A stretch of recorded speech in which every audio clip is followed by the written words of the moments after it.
हुआ?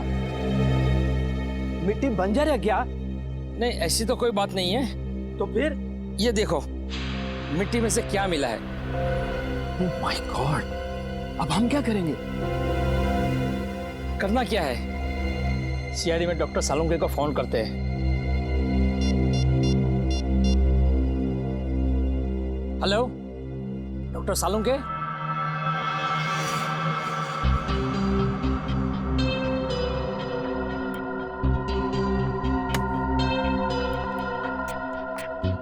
क्या?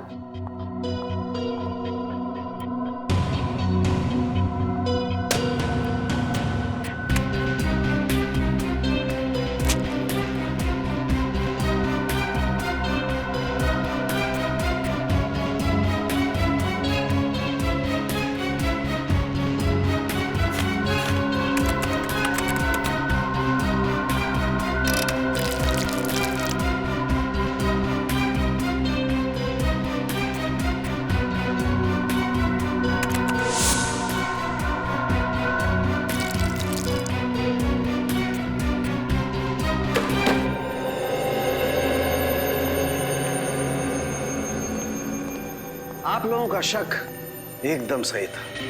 उस मिट्टी में मुझे पूरे 26 लोगों का डीएनए मिला है। आपका मतलब 26 लोगों को गाड़ा गया था वहां पे? वो जगह पे कोई कब्रिस्तान तो नहीं था? वही तो, इसीलिए तो ये मामला और भी ज्यादा गंभीर हो जाता है। कौन थे ये लोग?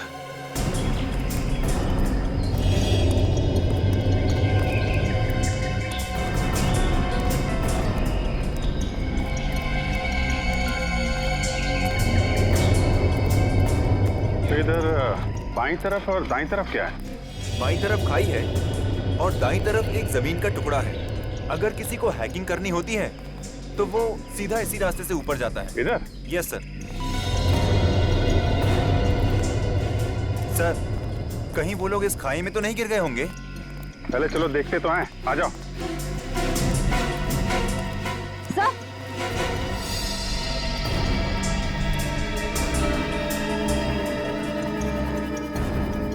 Sir, ice cream.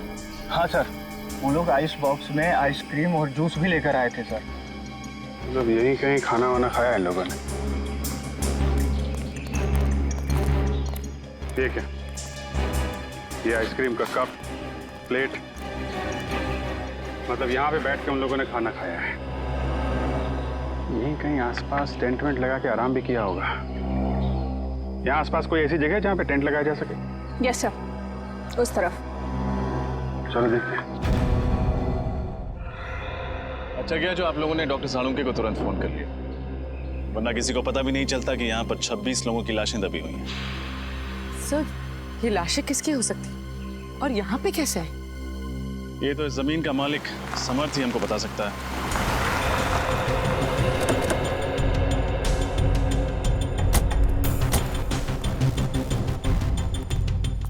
हेलो ऑफिसर, क्या हुआ? अरे अगर कोई तकलीफ थी तो हमें बता देते। सीआईडी वालों को बुलाने की क्या जरूरत थी? जब लाशों के भंडार मिलते हैं तो एक अच्छे नागरिक का फर्ज होता है कि वो सीआईडी को तकलीफ दे। लाशों के भंडार कहाँ? आपकी जमीन के अंदर हमें 26 लाशें मिली। 26 लाशें? ऐसे कैसे हो सकता है? आपको जरूर कोई गलतफहमी हो गई है। कोई गलतफहमी नहीं हुई। हमें इंसानों की हड्डियां, बाल, दांत मिले हैं। अभी ना जाने क्या क्या मिलना बाकी है आपके जमीन के अंदर से।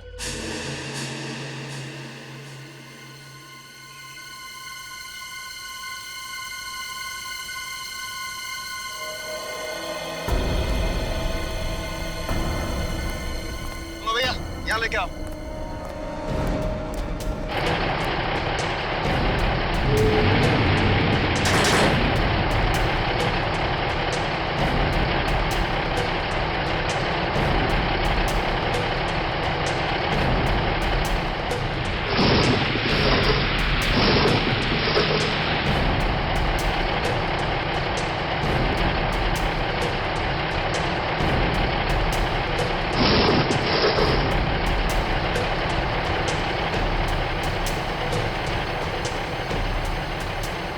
मुझे तो यकीन नहीं आ रहा है कि इस जमीन के अंदर 26 लोगों की लाश है।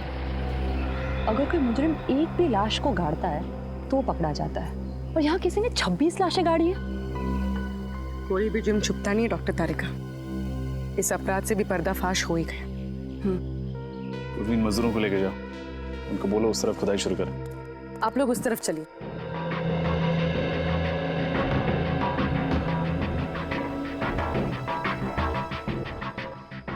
सर हाँ बोलो। एक्चुअली गलती से भी रिश्वत देने का ख्याल अपने दिमाग में मत लाना। सीआईडी के सामने तुम्हारी दाल गलने वाली नहीं है। वो बात नहीं सर, आप हमें गलत समझ रहे हैं। दरअसल क्या बात है? मैं इस जमीन का मालिक नहीं हूँ सर। तुम मालिक नहीं हो तो कौन है? पता नहीं सर। पता नहीं मतलब? मैं आपको बताता हूँ सर। दरअसल हम सुनसान और अनजान जमीन पर कब्जा कर लेते हैं, उसके बाद उस जमीन को दूसरों को बेच देते हैं, या फिर वहाँ पर मकान या दुकान बना देते हैं। हाँ सर, हमें नहीं मालूम था सर इस ज़मीन पे कब्जा करने के बाद हमें मुनाफा के बदले जेल की सलाखें मिलेंगी। सर हमें बचा लीजिए सर। मुजरिम अक्सर पकड़े जाने के बाद लेखक बन जाते, दिलचस्प कहानियां सुनाने लगते हैं। तुम्हारी भी अच्छी है। नहीं सर, ये कहानी नहीं है, ये सच्चाई है सर।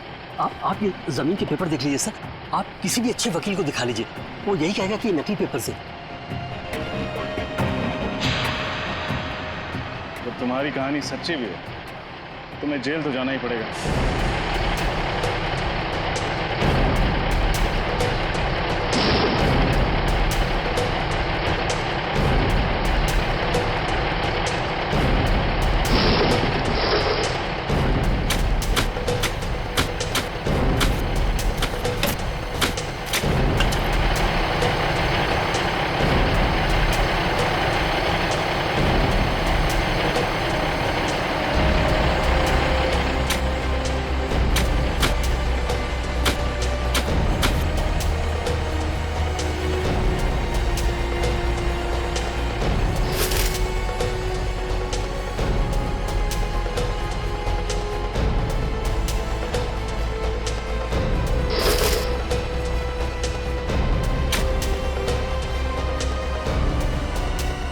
मैडम ये देखिए मैडम। कंकाल। सर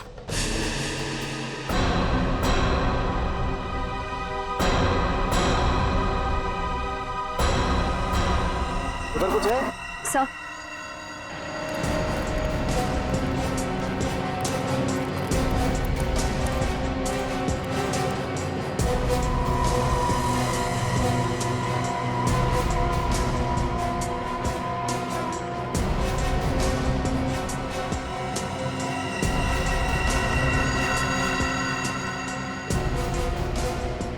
ये देखो, एक और बैग। सर शायद ये लोग यात्री हों, लगता है इनके सामान में कोई आईडी वगैरह हो। बिल्कुल चेक करते हैं।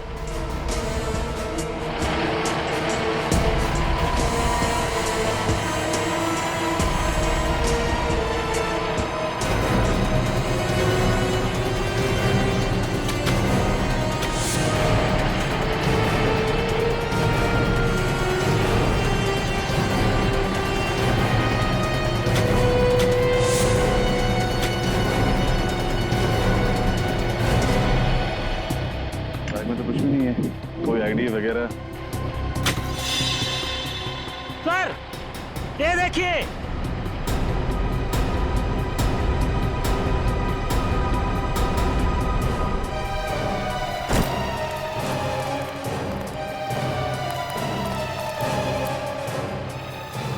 सर ये देखिए नीम का पत्थर।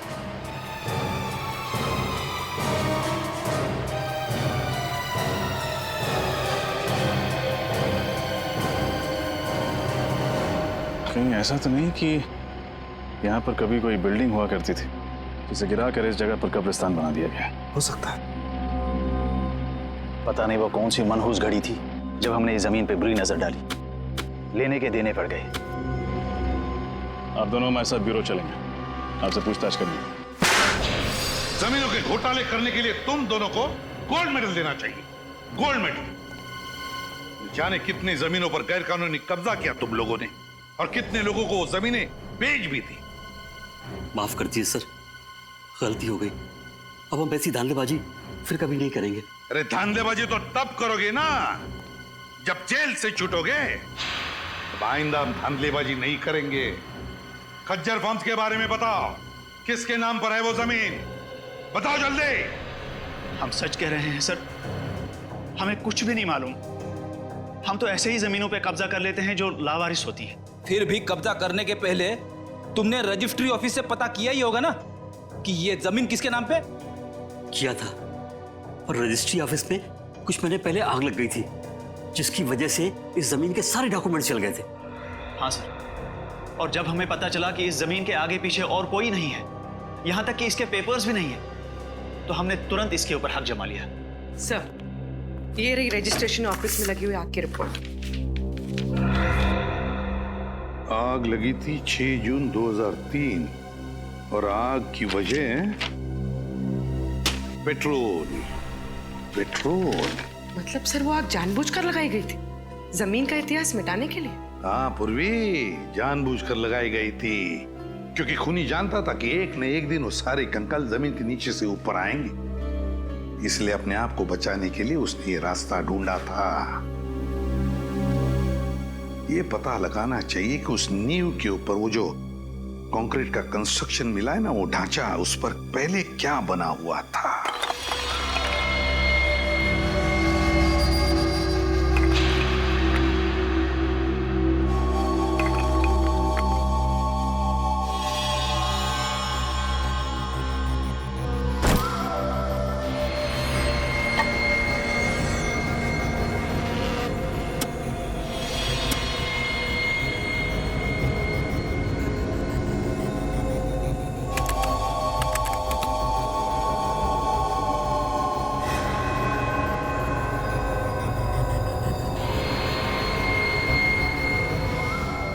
माय गॉड, क्या हुआ सर? तारिका, ये हड्डी जरा गौर से देखो। ऐसा लगता है जैसे इस हड्डी को किसी ने आरी से या 100 चेन से काटने की कोशिश की है। सर, मुझे तो ये खूनी बहुत बड़ा सरफिरा लगता है। कुछ लोगों के स्कल पे तो मुझे दांतों के निशान दिखे। ये देखिए, जैसे कि वो उनका सर ही चबाना चाहता हो। My God.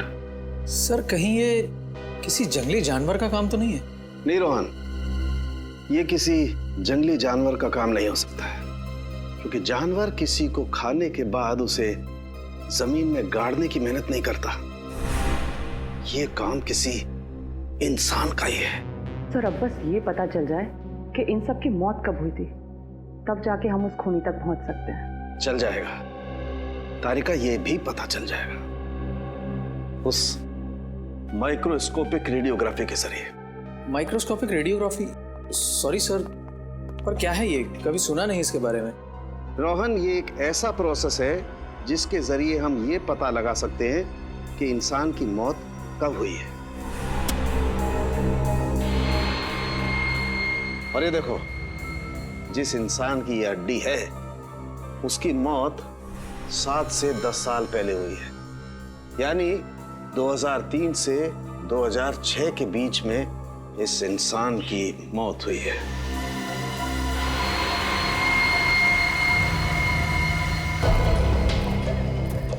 और कितनी दूर चलना पड़ेगा अभी?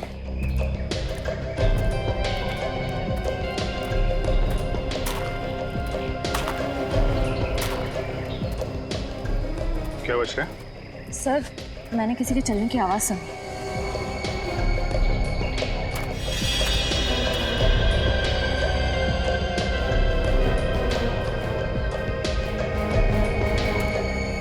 यहाँ तो कोई नहीं दिख रहा। सर, शायद मेरा वहम होगा। इतना सारा खून? ये जितने भी कंकाल हैं, इनमें से कुछ लोग विदेशी हैं, जैसे एशियन, कॉकेशियन, अफ्रीकन वगैरह वगैरह। पर सर, ये सब कैसे पता चलता है? पूर्वी, इंसान की खोपड़ी सब कुछ बता देती है। उसके सर की बनावट, उसकी जबड़े की हड्डी, उसकी नाक की हड्डी की स्थिति, इस सब से उसके रूट्स के बारे में पता चल जाता है। खूनी तक पहुंचने के लिए हमारा ये जानना बहुत जरूरी है कि ये सब कौन है, इनकी पहचान क्या है। आरव का तो अभी तक पता नहीं चल पाया, लेकिन ये दोनों जरूर स्पोर्ट्समैन रहे हों, रनर या कोई एथलीट।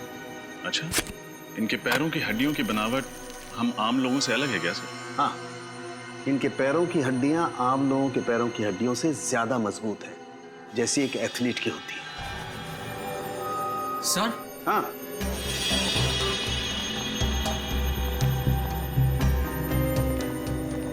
क्या हुआ? सर, इस लड़की के सामान में से ये मुझे कुछ बीज मिले हैं।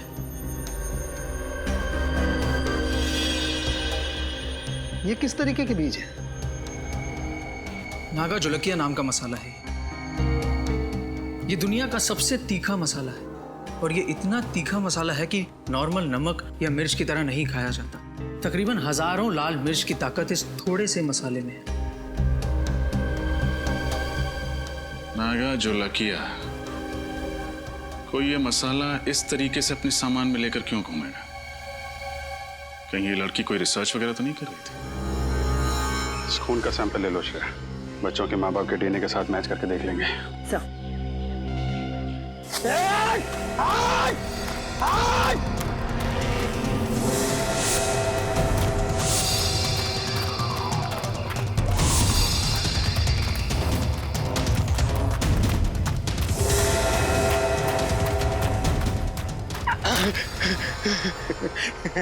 बहुत देर कर दी मेहरबान आते आते। चलो अब अच्छे बच्चों की तरह अपना सारा सामान मेरे हवाले कर दो। नहीं तो क्या करेगा? हाँ? तो तुम्हारे छोटे छोटे टुकड़े करके कौन सी खाई में फेंकेंगे पता भी नहीं चलेगा किसी को। नहीं नहीं, प्लीज आप ऐसा मत करिए। ये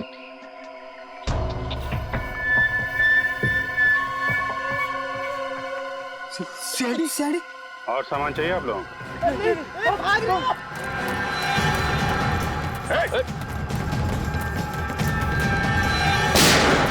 भागोगे तो गोली लग जाएगी, भागो मत। कहाँ भाग रहे थे? हमें माफ कर दो साहब, हम दोनों तो छोटे मोटे लुटेरे हैं साहब।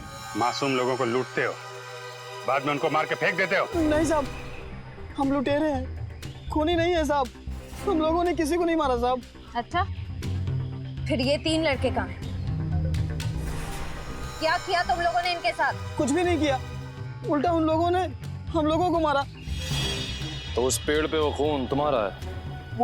वो खून तो इस वाले लड़के का साहब। मारपीट के दौरान थोड़ी सी चोट लग गई थी साहब। किस तरफ गए वो लड़के? जेल की तरफ। जेल की तरफ। चलो दिखाओ। मैं होल्ड करता हूँ। हाँ, जल्दी बोलो।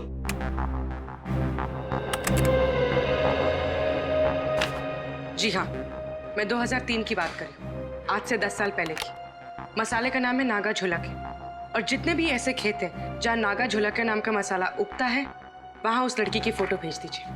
और हाँ, एग्रीकल्चर इंस्टीट्यूट्स में भी।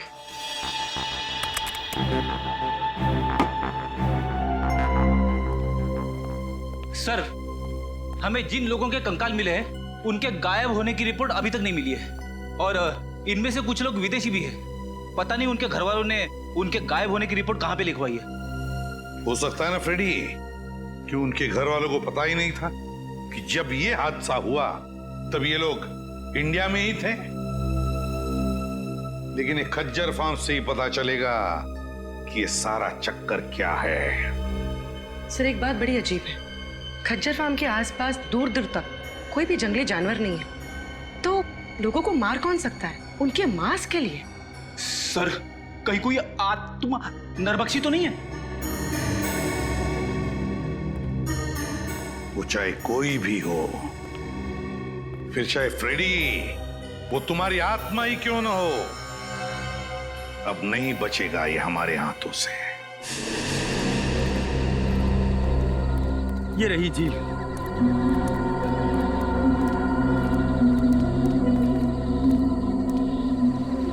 निखिल, श्रेया, झील के आसपास का एरिया अच्छी तरीके से चेक करो, देखो कुछ मिलता है क्या। सर।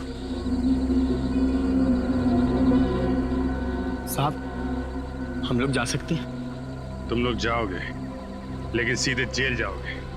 हाँ। खड़े इधर।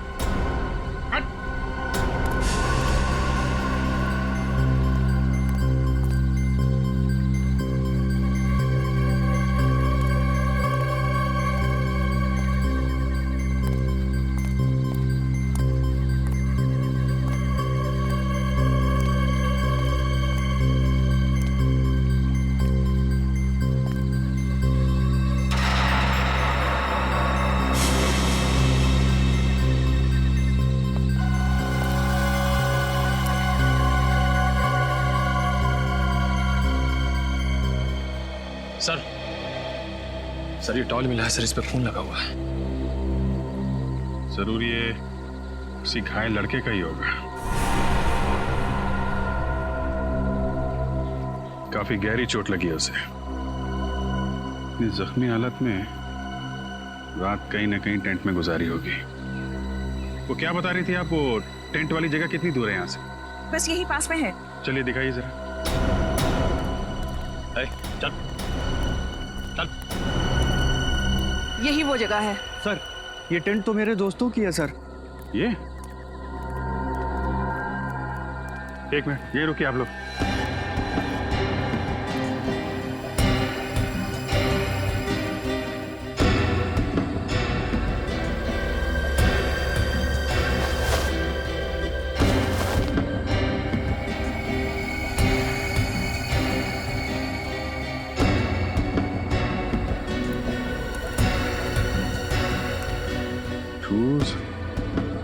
टूटे हुए टेंट, बिखरा हुआ सामान, क्या हुआ क्या यहाँ पे? सर उन्हें कुछ हो तो नहीं गया होगा सर? सर हो सकता है ये किसी जंगली जानवर ने हमला किया हो। पर सर इस इलाके में तो कोई जंगली जानवर है ही नहीं। जानवर नहीं है तो फिर ये सब?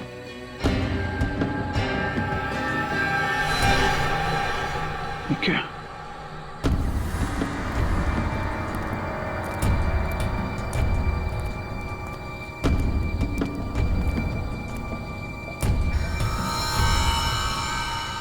बहुत सारा खून है।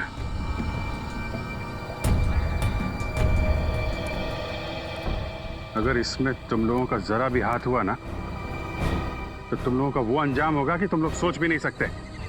श्रेया, सबको जेल में डाल दो, ले जाओ। चलो चल।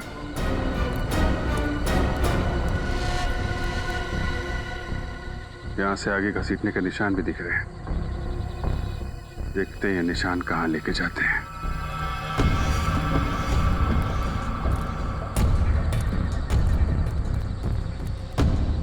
ये क्या चक्कर है?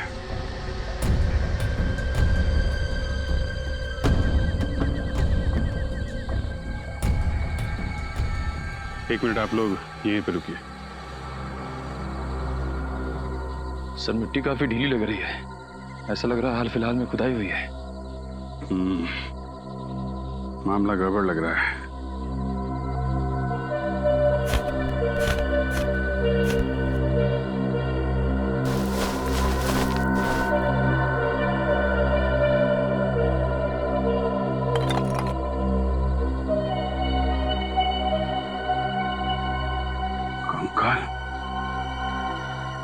निखिल, कुछ खोदने का इंतजाम करो।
ये क्या चक्कर है? 1 2 3 4। ये जसवीर तो कह रहा था कि उसके 3 दोस्त गायब हैं। चौथा कहां से आ गया? हाँ सर, हमें 3 की तलाश थी, यहाँ चौथा भी आ गया। जसवीर, तुम्हारे तीनों दोस्तों के साथ में कोई और आदमी भी था क्या? नहीं सर, सर ये कंकाल क्या मेरे दोस्तों के हैं सर? बहुत जल्द पता चल जाएगा।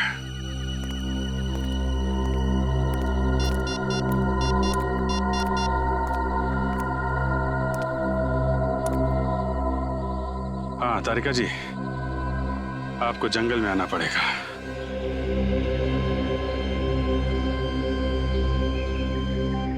अभिजीत, इन सभी की मौत को ज्यादा दिन नहीं हुए, लेकिन ये वाला कंकाल बाकी 3 कंकालों से कुछ अलग कहानी बता रहा है। ये बात तो है डॉक्टर तारिका, ये कंकाल इन तीनों कंकाल से अलग तो है। इन सब की जो खोपड़ियों का साइज है वो लगभग आम इंसान जैसा है, लेकिन इसकी खोपड़ी का साइज इतना बड़ा। ये आम इंसान की तरह नहीं लग रहा है। डॉक्टर तारिका, इनकी मौत कैसे हुई होगी? श्रेया,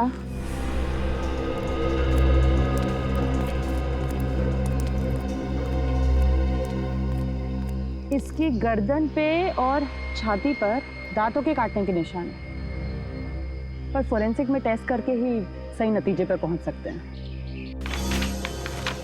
खजर फर्म से मिली फाउंडेशन के अनुसार ही मैंने ये ब्लूप्रिंट तैयार किया।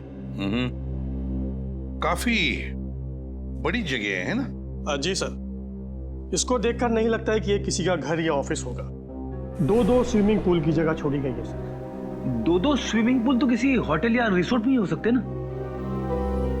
बिल्कुल सही कहा आपने। इसे देखकर लगता है ये जरूर कोई होटल या रिसोर्ट होगा, क्योंकि कॉरिडोर की जगह भी छोड़ी गई है यहाँ। और ये यहाँ पर हमें सबसे ज्यादा लाशें मिली इस एरिया में। यहाँ क्या हो सकता है? मुझे लगता है सर ये होटल या रिसोर्ट का गार्डन हो। कोई होटल या रिसोर्ट, कोई होटल या रिसोर्ट जहां पर लोग रहने जाते थे पर जिंदा वापस नहीं लौटते थे। डॉक्टर तारिका, एक बात समझ में नहीं आ रही। आप कह रही हैं कि इनको मरे हुए ज्यादा दिन नहीं हुए, तो फिर इनके शरीर से खाल और मांस कहाँ गया? इन गड्ढों में हमें खाल का एक छोटा सा टुकड़ा भी नहीं मिला है। नहीं अभिजीत, एक टुकड़ा है यहाँ पे।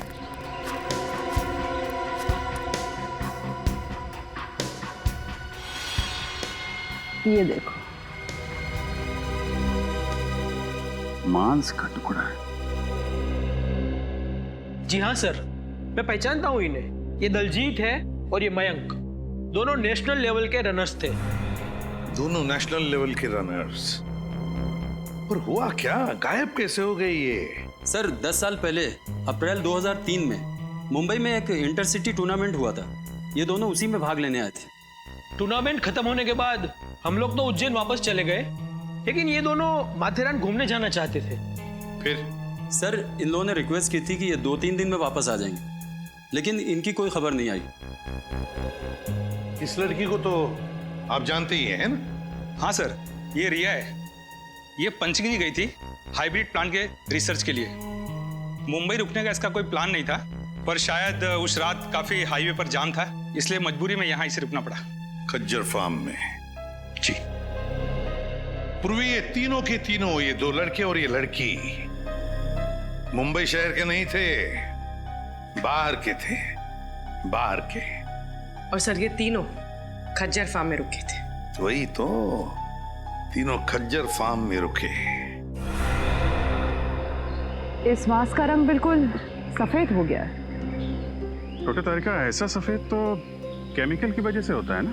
हाँ, खूनी ने इन चारों की खाल निकालने के लिए जरूर कोई सॉल्यूशन या फिर केमिकल का इस्तेमाल किया है। सर हमें यहाँ आसपास से किसी भी केमिकल के ट्रेसेस या लैब वगैरह कुछ नहीं मिला है।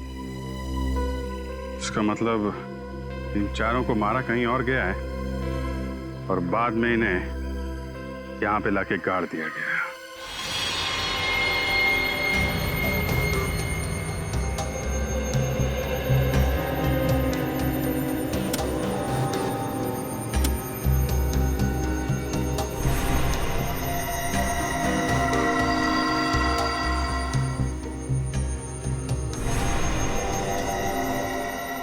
तक तो आप लोग इंसानों की लाश, इंसानों के कंकाल लाया करते थे, लेकिन इस बार आपने सारी हदें पार कर दी।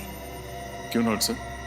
ये कंकाल भी तो इंसानों के ही हैं। हाँ हैं, वो तीनों कंकाल इंसानों के हैं, लेकिन ये चौथा कंकाल जानते हो किसका है? किसका है sir? Pavilion man. Pavilion man? क्या मतलब? देखो, इंसान को इंसान बनने के लिए कई स्टेजेस से गुजरना पड़ा है, ये तो सबको मालूम है। ये पेलियन मैन इंसान बनने से पहले वाली स्टेज है। अरे बाप रे, ये तो बड़ा ही खतरनाक है। हाँ फ्रेडी, ये बहुत खतरनाक भी है और बहुत ही ज्यादा शक्तिशाली भी है। इन तीनों लड़कों को उस पेलियन मैन ने मार के खाया है, मार कर खाया है अपनी भूख मिटाने के लिए। तो ये जीव नरभक्षी होते हैं, मैन ईटर्स। हाँ पूर्वी, तभी तो इनके दांत हमारी तरह नहीं होते, बिल्कुल बड़े और नुकीले होते हैं। दिखाती हूँ।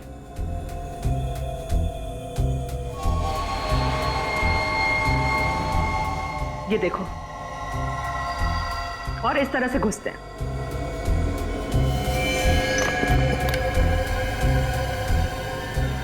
सर, हमें तो लगा था ये किसी जंगली जानवर का काम है। ऐसा भी कोई जीव हो सकता है, ये तो हमने सोचा ही नहीं था। लेकिन विनीत, अगर इन तीन लड़कों को इस जीव ने मारा है, तो फिर इस जीव को किसने मारा? क्योंकि इसकी खाल भी बिल्कुल उसी तरह निकाली गई जिस तरह इन तीन लड़कों की निकाली गई थी। मुझे लगता है इस पेलियन मैन को कोई और कंट्रोल करता है। आप शायद सही कह रहे हैं सोलंकी साहब, क्योंकि अगर इसे कोई और कंट्रोल नहीं कर रहा होता तो ये अब तक शहर में घुसकर तबाही मचा चुका होता। कोई तो है जो इसे इसकी खुराक देता है। उस एरिया के सारे रिसोर्ट्स में जाके चेक करना होगा।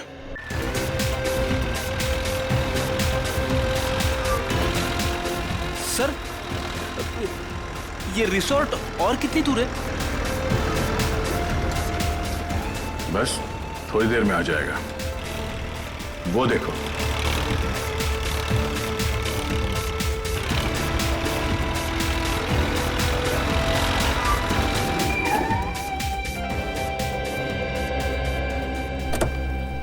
इस इलाके में ये वो दो रिसोर्ट हैं जिनके नक्शे ठीक उस रिसोर्ट की तरह है जो 2003 में नष्ट किए गए थे।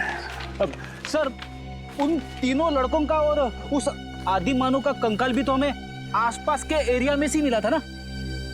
फिर रिसोर्ट में जाने से खतरा हुआ तो? बड़ी खतरा है, इसीलिए तो जाना है। ये देखो, दोनों रिसोर्ट्स में खुफिया रास्ते हैं। एक रास्ता ये तहखाने की तरफ जाता है और ये दूसरा रास्ता रिसोर्ट से बाहर निकलता है। ये जो कोई भी जीव है जिसने इतना आतंक मचा रखा है, उसे इस रिसोर्ट के किसी खुफिया कोने में पाल पोस के बड़ा किया गया होगा। हाँ सर, कोई तो है जो अपने फायदे के लिए इस जीव का गलत इस्तेमाल कर रहा है और खून की नदियां बहा रहा है। एग्जैक्टली। वो जो कोई भी है, आज की रात उसकी जिंदगी की आखिरी रात होगी। काम करते हैं, मैं और सचिन ये सामने वाले रिसोर्ट में जाते हैं। फिर तुम और निखिल यहाँ इस रिसोर्ट में जाओ। सर, मैं आपके साथ आता हूँ। नहीं, निखिल की रक्षा के लिए तुम्हें इसके साथ जाना पड़ेगा। चलें सर? चलो, डरना नहीं, मैं हूं ना।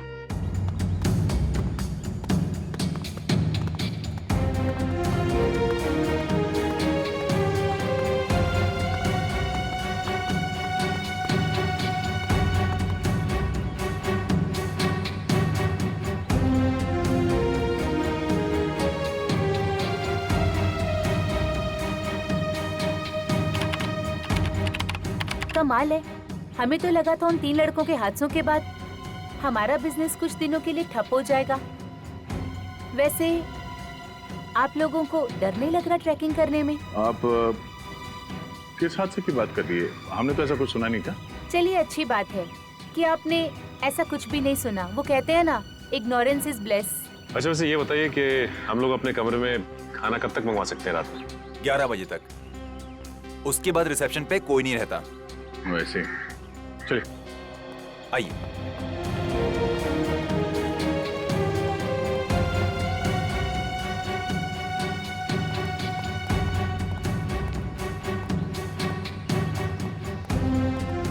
पर मुझे इनके तौर तरीके यहाँ कुछ ठीक नहीं लग रहे। तू फिक्र मत कर निखिल, दया सर ने भेजा है मुझे तेरी रक्षा करने के लिए।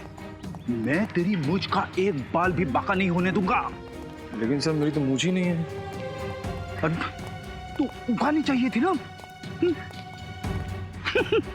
अब ये भी मुझे समझाना पड़ेगा तुझे। अरे 11:30, चलो।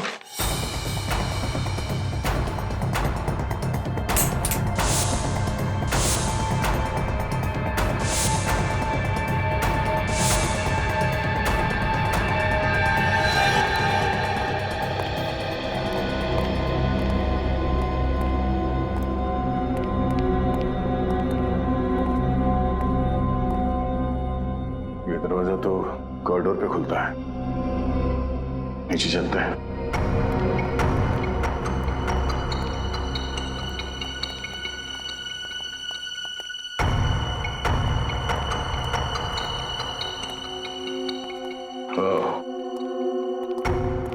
लगता है ये खुफिया रास्ता है। हाँ सर, तहखाने में तो कुछ मिला नहीं था। हो सकता है यही दरवाजा हमें मुजरिम तक पहुंचा दे।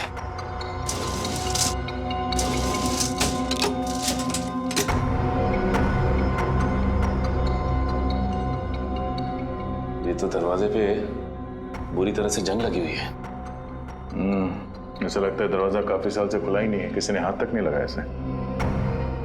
ये दरवाजा। आप लोग यहाँ क्या कर रहे हैं? हाँ वो पानी चाहिए था तो ढूंढते ढूंढते यहाँ आ गए। यहाँ पे?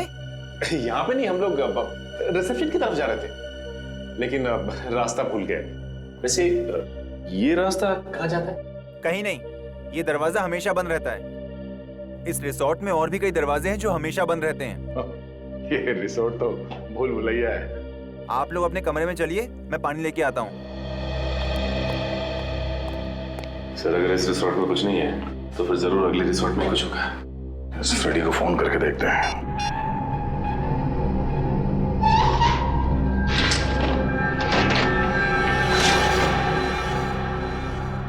अरे बाप रे, कितना अंधेरा है यहाँ पे।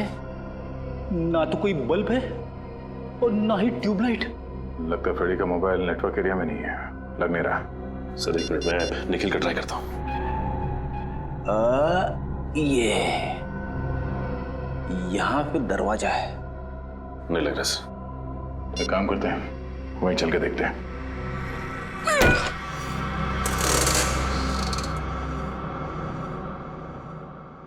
अरे एक और खुफिया दरवाजा। हाँ सर।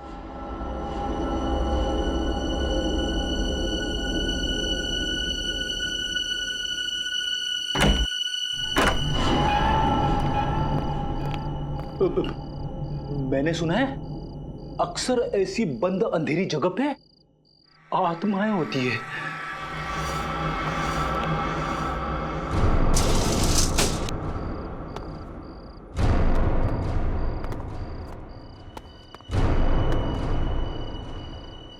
इतना सारा खून, खूनी आत्मा। सर खूनी आत्मा नहीं, नरबख्शी जीव। सर उन मुजरिमों ने उस नरबख्शी जीव को यहीं छुपा रखा है और अपने गुनाहों को अंजाम दे रहे हैं। ये चाकू, ये हड्डियां, ये खून, सर मुझे पूरा यकीन है वो नरबख्शी जीव यहीं पे है सर, यहीं पे। मगर है कौन वो जिसने इस नरभक्षी जीव को पाल के रखा है? उसे जरा भी डर नहीं लगा कि अगर इस नरभक्षी जीव ने उसे ही खा लिया तो? ये क्या है सर? रिसोर्ट के नक्शे के हिसाब से रिसोर्ट से बाहर जाने का ये खुफिया रास्ता है। सर दरवाजा तो खुला हुआ है। हाँ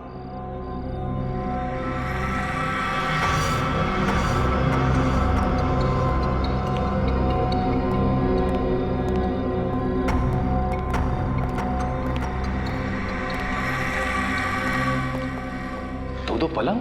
हाँ, दोनों पलंग पे चेन है उस नरभक्षी जीव को बांधने के लिए। एक जीव दो पलंग, अब ये नया क्या चक्कर है? ये कैसी आवाज है?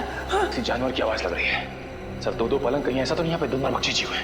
निखिल, यहाँ से खिसक लेते हैं, आगे का इन्वेस्टिगेशन दया सर के साथ ही करेंगे। सर कुछ नहीं होगा आपको, मैं हूं ना।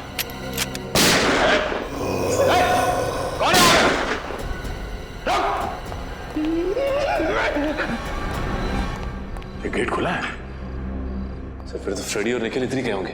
हाँ निखिल, सही देखिए, हड्डी और ये खून। ओह नो,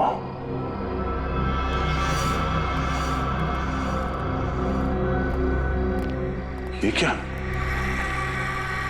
इसका मतलब है दो नरभक्षी जीव। लेकिन सर एक की तो मौत हो गई थी। सचिन, निखिल और फ्रेडी की जान को भी खतरा है, जल्दी।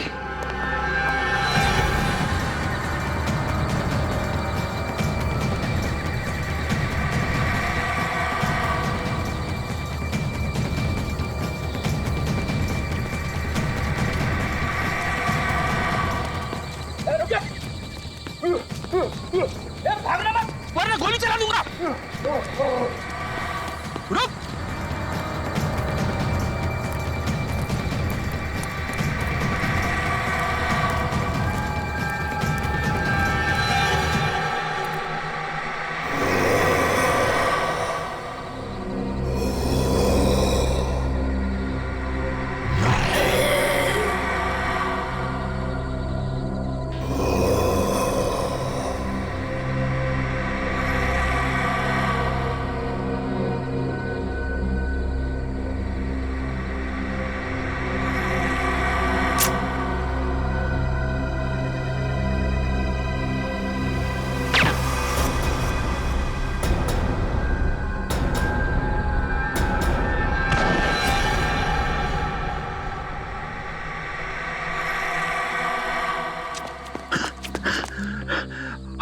अरे वाह सर, आपने इसे मार दिया। नहीं फ्रेडी, सिर्फ डांट से बेहोश किया इसे।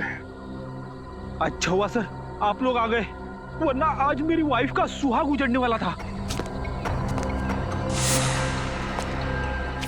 हट जाओ तुम लोग, हट जाओ वहां से। लगता है इस जीव का मालिक मैदान में निकल ही आया। इसी वक्त का तो इंतजार था हमें। हट जाओ वहां से, हट जाओ वरना गोली चला दूंगी।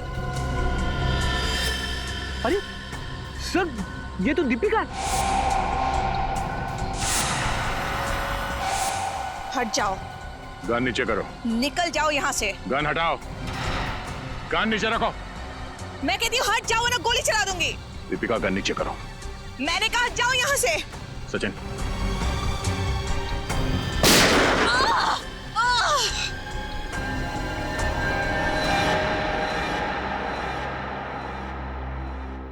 मेरे पिताजी एक एंथ्रोपोलॉजिस्ट थे, मानव वैज्ञानी। बहुत साल पहले वो मंटोनियो नाम के एक छोटे से टापू में गए थे, जहां से वो दो ऐसे जीव लेके आए जो ना तो इंसान थे और ना ही जानवर। उन्हें देखकर ऐसा लगता था जैसे वो इंसानों से एक स्टेज पीछे हैं। एक मिनट। तुम्हारे पिताजी उन लोगों को यहाँ इंडिया में कैसे लेके आए? ये तो गैर कानूनी है ना? जी, स्मगल करके, गैर कानूनी तरीके से। तो जैसे जैसे वक्त बीतता गया, उनके साथ मेरा लगाव बहुत बढ़ गया। पर मेरा यकीन मानिए सर, मैं बिल्कुल नहीं जानती थी कि जैसे जैसे वो बड़े होते जाएंगे, वो नरभक्षी बन जाएंगे, मैन ईटर्स। और इसीलिए तुमने उनकी इंसानी मांस खाने की भूख को मिटाने के लिए रिसोर्ट में जितने भी लोग आते थे, उनका शिकार करना शुरू कर दिया। तो मैं और क्या करती? मुझे डर था कि कहीं एक दिन उन्हें अपना खुराक ना मिले तो शायद वो मुझे ही अपना शिकार बना लेंगे। अगर इतना ही लगाव था तुम्हें इन दोनों से, तो तुमने एक जीव को मार क्यों दिया? क्योंकि वो मेरे कैद से भाग गया था और उसने उन तीनों लड़कों को मार दिया। और जब इस तरह के जीव अपने मालिक का आदर और सम्मान नहीं करते हैं, तो उन्हें मार ही देना चाहिए। सर, क्या मैं एक आखिरी बार उससे मिल सकती हूँ? प्लीज। वो कहाँ है? कैसा है वो? उसे हमने एंथ्रोपोलॉजी डिपार्टमेंट भेज दिया है। वो लोग तय करेंगे उसके साथ क्या करना है। लेकिन तुमने बहुत बड़ा गुनाह किया है। न जाने कितने मासूम लोगों की जान गई है तुम्हारी वजह से। तुम्हारे साथ क्या करना है ये अदालत तय करेगी। असाइलम या जेल।